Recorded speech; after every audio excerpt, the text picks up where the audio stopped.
Hoy quiero platicarles acerca de cómo veía Lenin las huelgas. En un ensayo de junio de 1913, hace 111 años, publicado en Petrogrado, en el periódico clandestino de los bolcheviques, que se llamaba Social Democrat, el tema era conmemorar el 1 de mayo y Lenin decía lo siguiente: la huelga de 1 de mayo de este año en Rusia, lo mismo que la serie de huelgas registradas en el país en el último año y medio, fue de carácter revolucionario, a diferencia no solo de las huelgas económicas corrientes, sino también de las huelgas demostrativas y de las huelgas políticas que exigen reformas constitucionales, como por ejemplo la última huelga de Bélgica. Y en ese punto, Lenin criticaba a los que estaban prisioneros de la concepción del mundo liberal, porque decía que ellos no entendían el carácter revolucionario de las huelgas rusas y que este se debía a que había un Estado revolucionario en Rusia. ¿De qué se trataba? ¿Qué era especial en 1913 Rusia? Había ocurrido una gran revolución en 1905, pero la autocracia zarista, aunque estuvo a punto de derrumbarse, se reorganizó, enfrentó al primer Consejo de Obreros que se autogobernaba en la capital. Ese consejo incluía a uno de los líderes que después va a ser famoso, Trotsky, pero el zar controló otra vez el país, reorganizó sus fuerzas y reprimió el movimiento revolucionario. Y para apaciguar a las diminutas clases medias, creó una especie de parlamento, que no había ningún tipo de parlamento. Y la gran burguesía, ante esa pequeña concesión, abandonó la bandera de la revolución. Entre 1906 y 11, el gobierno reformista, pero autoritario, que dirigía un ruso llamado Piotr Stolypin, empezó a hacer cambios en la organización social. Cambios importantes, reformas verdaderas. En alguno de los escritos, Lenin dijo: si estas reformas continúan, tal vez Rusia evolucione a un régimen constitucional dominado por la gran burguesía. Pero Stolypin fue asesinado. Y dicen las malas lenguas hasta ahora que no lo asesinaron los de la izquierda, sino los ultraconservadores zaristas que no querían ninguna reforma. Lenin decía, y tenía razón, que esta incapacidad de la élite rusa de reformar la sociedad solo provocaba caos y más desorganización. Pero en el otro extremo, como los campesinos y los intelectuales de izquierda luchaban por separado, pues tampoco había alternativas viables. Esto es situación revolucionaria. El Estado viejo se está disolviendo, no hay posibilidad de organizar nada nuevo. Y por eso los bolcheviques de Lenin organizaban huelgas revolucionarias, que por un lado son de rompe y rasga, y por el otro ayudan a organizar a los obreros, educándolos en el autogobierno. Con todo y el esfuerzo que hicieron, esas huelgas fracasaron. Lo que logró la victoria fue que Rusia se metió a la Primera Guerra Mundial, el Estado se disolvió en medio del desastre de la guerra, pero esa es otra historia y habría que contarla en otra ocasión. Regresemos a lo de las huelgas. Junio de 1913, huelgas revolucionarias rusas. Lenin menciona que hay huelgas económicas corrientes, es decir, las que hacen los obreros pidiendo mejor salario, mejores condiciones de trabajo a sus patrones. También hay huelgas demostrativas para mostrar el músculo que tienen los obreros como poder organizado, o qué tan fuertes son los sindicatos. Y finalmente están las demostrativas, ¿verdad? Las políticas.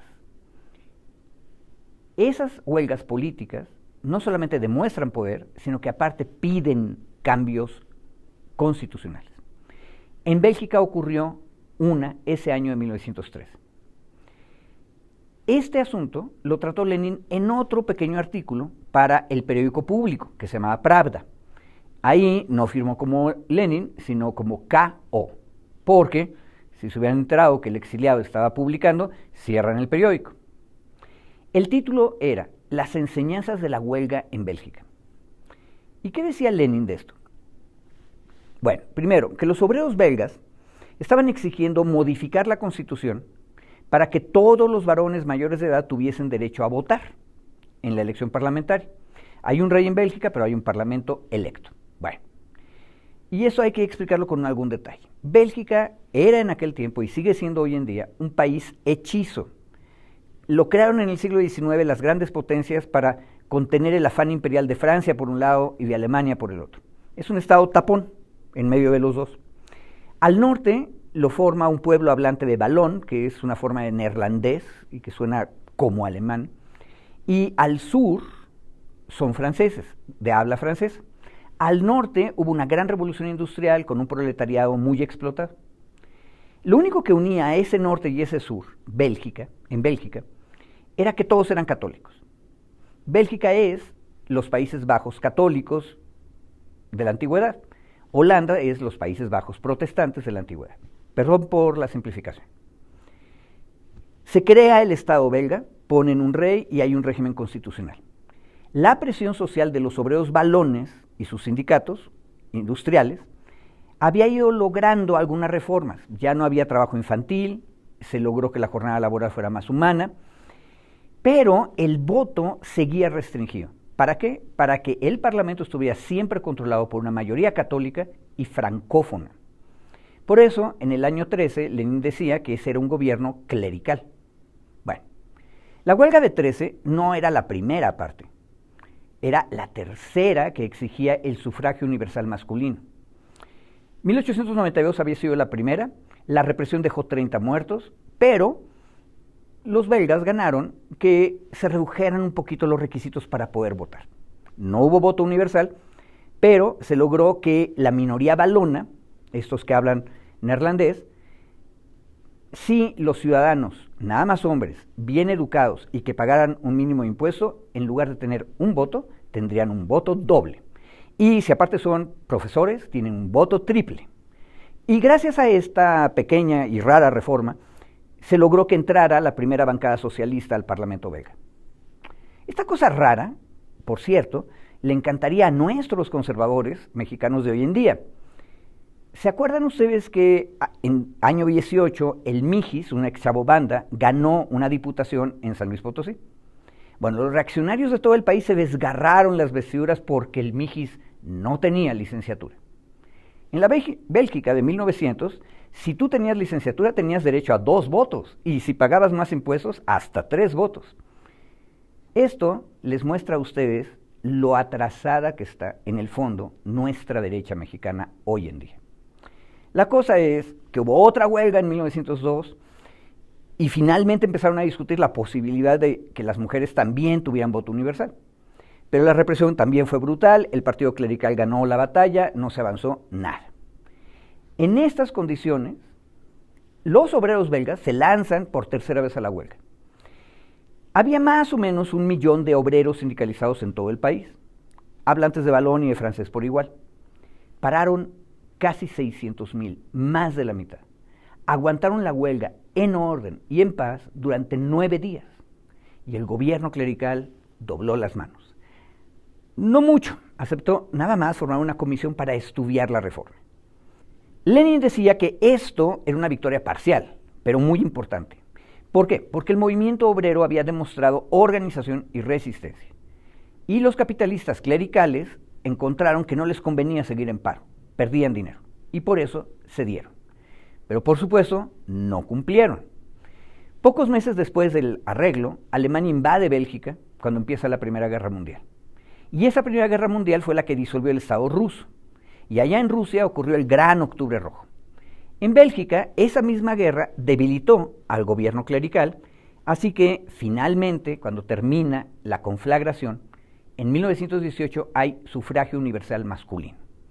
Ojo, todavía tuvieron que aguantarse a que ocurriese una Segunda Guerra Mundial para que también las mujeres pudieran votar en Bélgica. Por otra parte, en el año 13, Lenin explicaba a sus lectores rusos, kazajos, ucranianos, irmutios, todas las nacionalidades, lo siguiente: hace ya mucho tiempo que el régimen constitucional ha quedado sólidamente implantado en Bélgica, y la libertad política allí es un antiguo patrimonio de todo el pueblo. La libertad política abre a los obreros amplias perspectivas. Eso decía Lenin. Esas conquistas constitucionales del liberalismo democrático no existían en Rusia, y por eso allá la huelga tenía que ser revolucionaria. No había condiciones para hacer una lucha como la de los belgas. Y por eso el Octubre Rojo solo ocurre después de que la guerra disuelve completamente el Estado. Ahora, ¿A qué vengo a contarles a ustedes todo esto?